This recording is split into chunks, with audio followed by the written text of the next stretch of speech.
What if I told you that in just 10 years you could stop working? Not by winning the lottery, not by already being wealthy, but by setting up a system where your money works harder than you do. Most people don't realize they're already holding the engine that could free them, but they quit before it switches on. In this video, I'll give you a clear 10-year roadmap and the simple clock that makes your progress measurable. Before we go further, drop a quick comment with your age or whether you've started investing, because knowing where you stand matters. And later, I'll reveal the tipping point when compounding shifts from tiny to unstoppable. But first, let's ask why so many people stay stuck working decades longer than they actually need to. Most people remain tied to decades of work, not because financial independence is impossible, but because those first years of building wealth feel discouraging. At the start, every dollar relies entirely on your effort, your labor, your discipline, your sacrifice, and the results look almost invisible. That imbalance between effort and outcome convinces many that the system doesn't work, when in reality it's still gathering momentum. It's easy to assume early retirement is only for the wealthy or the unusually lucky. If you grew up believing only high earners or lottery winners could quit working early, it feels natural to dismiss the idea altogether. Then, once you start saving and the numbers barely move, it seems to confirm that belief. The truth is, the early phase feels slow because you are still the engine. There's no momentum yet, so progress runs on your contributions alone. Let's break it down. Suppose someone earning a modest paycheck saves $400 every month. After 10 years, that's about $48,000 before growth. Respectable, yes, but when stacked against a retirement horizon 30 or 40 years away, it feels almost meaningless. Compared to the traditional story of saving slowly until 65, this money looks like a drop in the ocean.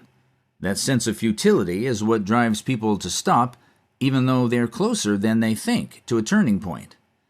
The best way to understand this stage is with the snowball image, pushing one uphill. Each step requires strain, sweat, and focus. The weight drags on you, growth looks tiny, and nothing about it feels worth the struggle. Add to that the noise of daily life, friends spending freely, family questioning why you'd bother, markets rising and falling, and the frustration deepens. Markets can be volatile early on, which is precisely why patience matters. The process feels harder not because it's broken, but because it's doing the groundwork that every system needs before compounding takes over. Take Sarah's story as an example. At 28, she set the goal of leaving her job by 40. She committed to saving $500 a month. For 3 years, she stayed on track, avoiding dinners out, driving an old car, even working freelance gigs. After all that discipline, she had just under $20,000. To her, sacrificing for years only to see such a small total felt pointless. Everyone around her seemed to be enjoying life while she remained focused on an account balance that looked trivial. She nearly gave up. Here's the important insight. That modest balance was not a failure. It was exactly what the system required.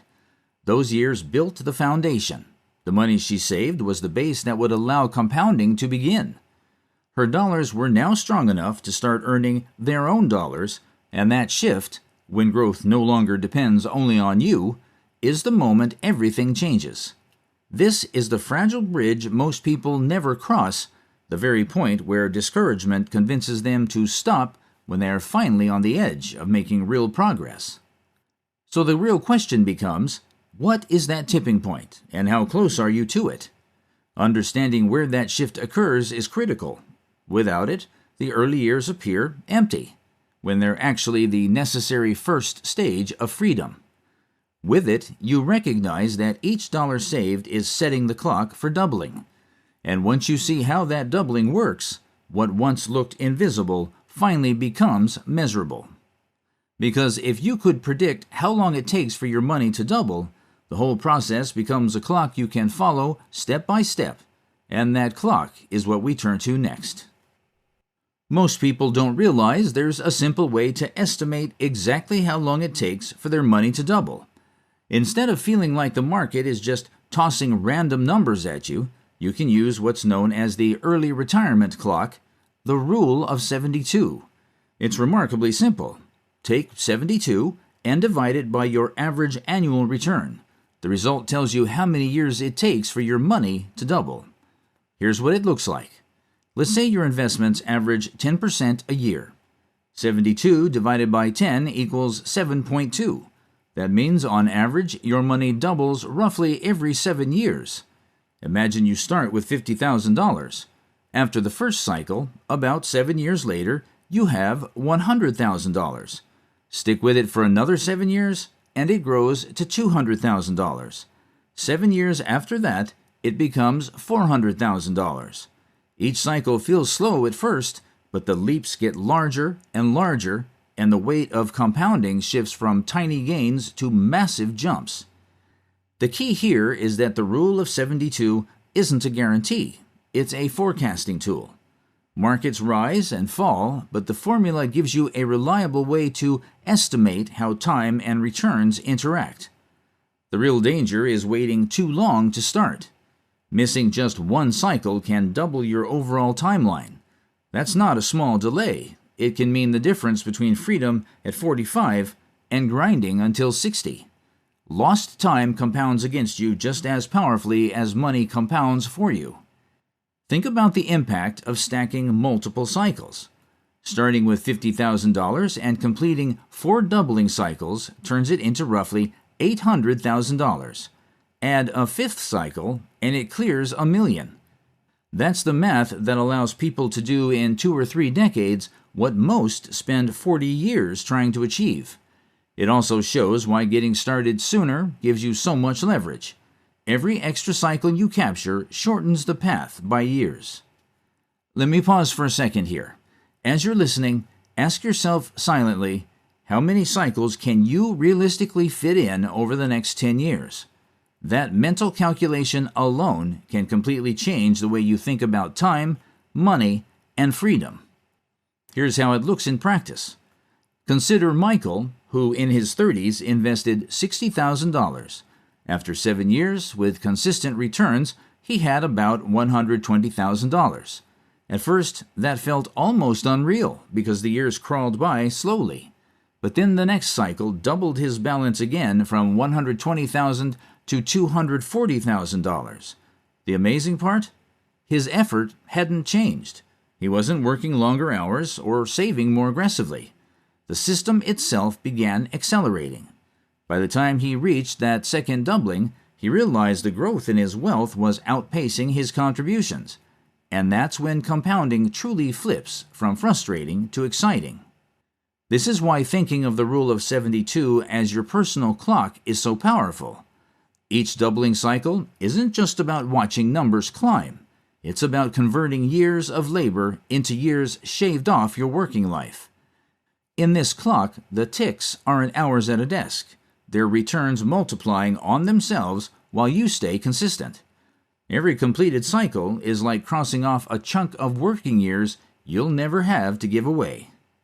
The beauty is that early retirement no longer feels like a vague dream once you understand this framework. The rule of 72 turns it into something measurable, something you can track like a countdown. But here's the reality. Knowing the clock exists isn't enough. If your contributions are too small, the cycles won't carry you to freedom. Which means the next challenge isn't just waiting for doubles. It's finding ways to fuel the engine harder so those cycles work at full strength. Saving alone will never compress decades of work into a single decade. To get there, you need a 2-part strategy: offense and defense. Offense is how you expand the amount of money flowing into your system. Defense is how you keep that money from leaking out into lifestyle upgrades that slow your progress. Together, they control how much fuel your wealth-building engine has to run on. Here's why this matters. Let's start with a simple case.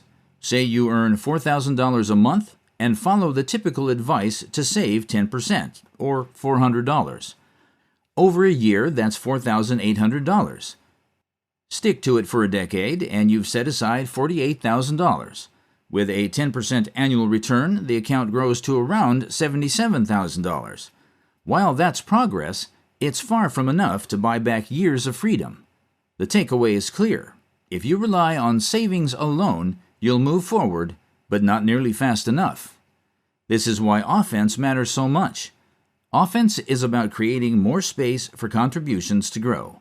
That can mean earning promotions, developing higher income skills, or building side businesses that add new streams.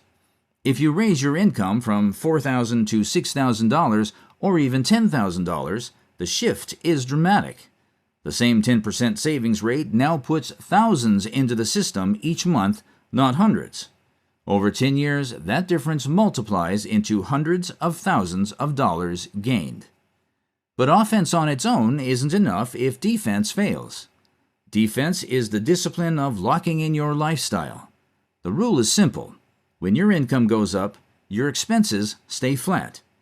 If you once lived on $3,600 a month, you keep living on $3,600 even when your paycheck grows.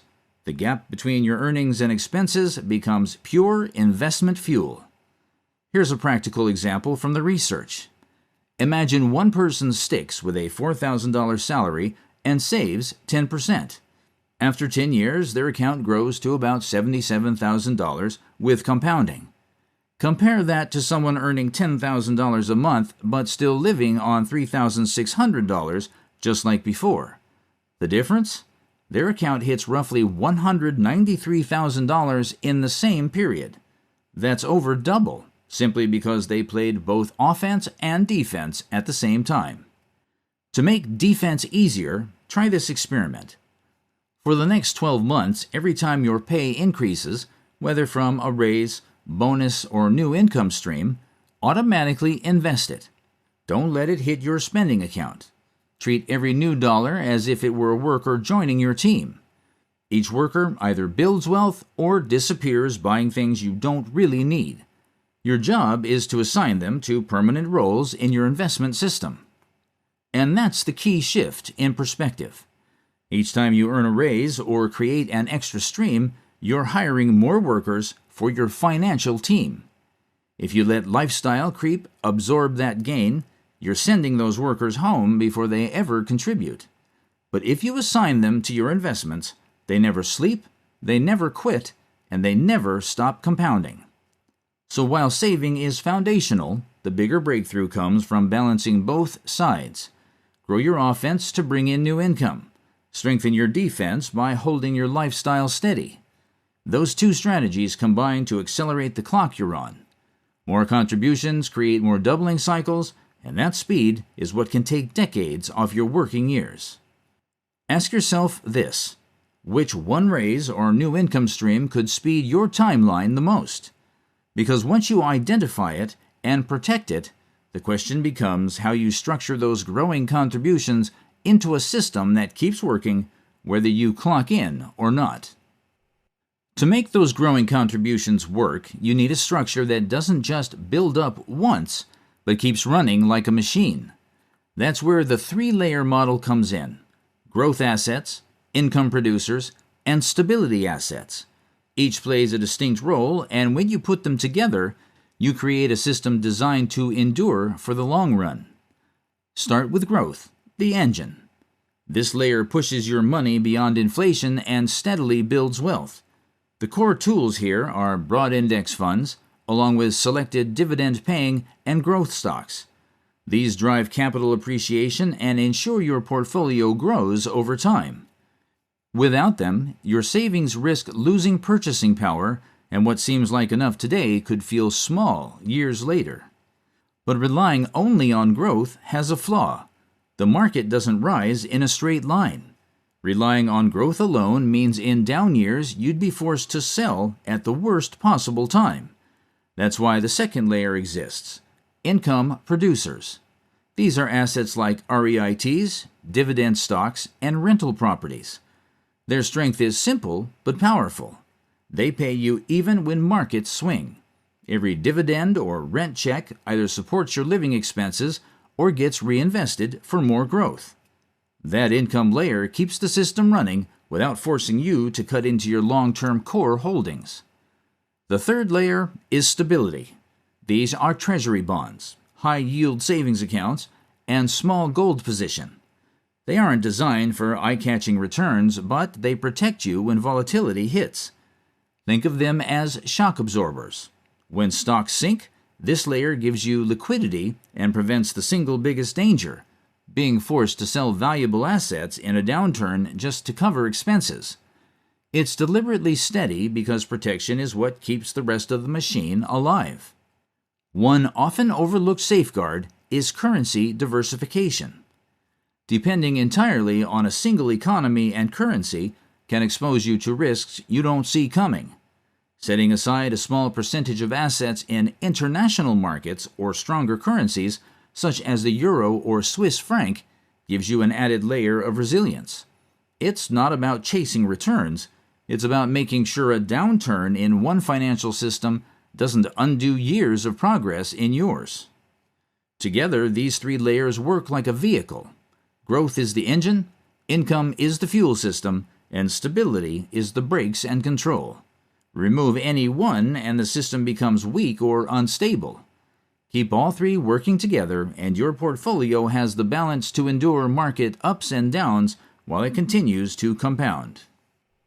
There's one final principle that keeps the machine in motion. Even after you reach financial independence, reinvest at least some of your passive income. Setting aside just 10 to 20% of your dividends or rental income back into the system ensures your portfolio continues to outpace inflation. This step extends the life of your wealth and helps it grow long after traditional contributions stop. That's the essence of the three-layer money machine: growth to build, income to sustain, stability to protect, plus a habit of reinvesting a share so it doesn't shrink over time.